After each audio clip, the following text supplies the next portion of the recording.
नमस्कार दोस्तों, मैं मैत्री सिंह आप सभी लोगों के सामने एक बार फिर से हाजिर हूँ गुरु संस्कार चैनल पर। दोस्तों, श्री कृष्ण की बाल लीला की सीरीज में आप सभी का एक बार फिर से स्वागत है। अभी आप जिस वीडियो को देखने जा रहे हैं वह हिंदू पौराणिक कथाओं और लोक कथाओं से प्रेरित है। ये कहानियाँ हजारों साल पुराने धार्मिक ग्रंथों और टीवी सीरियल पर आधारित है। कृपया ध्यान दें कि हमारा उद्देश्य किसी व्यक्ति, संप्रदाय या धर्म की भावनाओं को आहत करना नहीं है। ये पौराणिक कहानियाँ केवल शैक्षिक उद्देश्यों के लिए है और हमें उम्मीद है कि उन्हें इसी तरह लिया जाएगा। दोस्तों, आप लोगों ने कृष्ण लीला के पिछले भाग में कालियानाग की कहानी सुने। जब यह बात कंस को मालूम पड़ती है कृष्ण ने भयानक कालिया का वध कर दिया तो उसने अपने मंत्री चाणूर से पूछता है, क्या लोगों ने उसे कालिया नाग के फन पर नाचते हुए देखा है?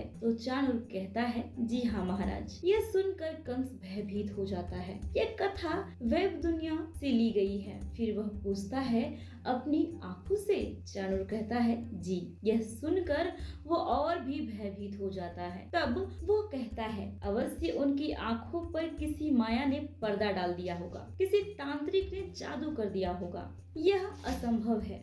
तब चाणूर कहता है कि हमारे गुप्तचरों की सूचना के अनुसार गांव वालों ने ये सारा दृश्य दिन के प्रकाश में देखा है। उनकी सूचना अनुसार अब तो खुले में इसकी चर्चा भी करते हैं। और यही बात असंभव की तो तनिक सोचिए महाराज, आज तक उस बालक ने जो कुछ भी किया है वह सारे कार्य असंभव ही थे जिन्हें कोई साधारण मानव नहीं कर सकता था।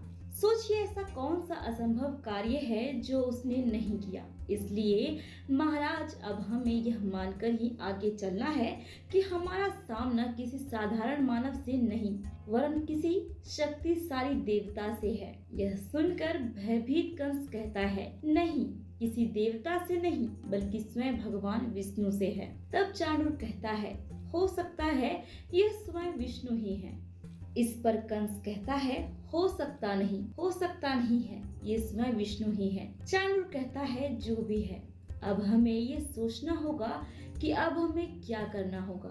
यह सुनकर कंस कहता है कि अब हमें उससे सीधी टक्कर लेनी होगी, अर्थात अब हमें गोकुल पर चढ़ाई करनी होगी। हम सेना लेकर जाएंगे और सारे गोकुल को तहस नहस कर देंगे, सारे इलाकों को घेर कर आग लगा देंगे।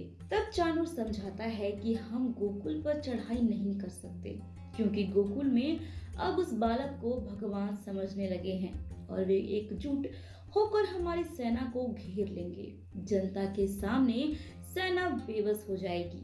जिसे लोग भगवान मानने लगते हैं उस पर खुले में आक्रमण किया जाए तो जनता इसे कभी सहन नहीं कर सकती। तब कंस कहता है, फिर क्या किया जाए?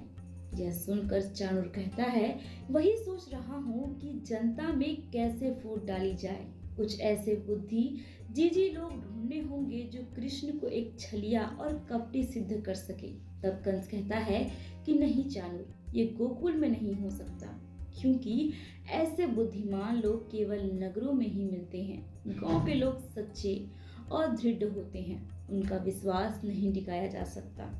यह सुनकर चाणूर कहता है, सही कहा आपने। हमारे गुप्तचर कहते हैं कि अब तो यशोदा और नंद बाबा की पूजा भी होने लगी है। तब कंस कहता है कि अभी यह निर्णय नहीं हुआ है कि वह यशोदा का पुत्र है या देवकी का। भविष्यवाणी अनुसार तो देवकी के 8वें पुत्र से ही हमें सावधान रहना है। तब चाणूर कहता है कि इसका भी अब निर्णय हो जाना चाहिए। तब कंस कहता है, कैसे?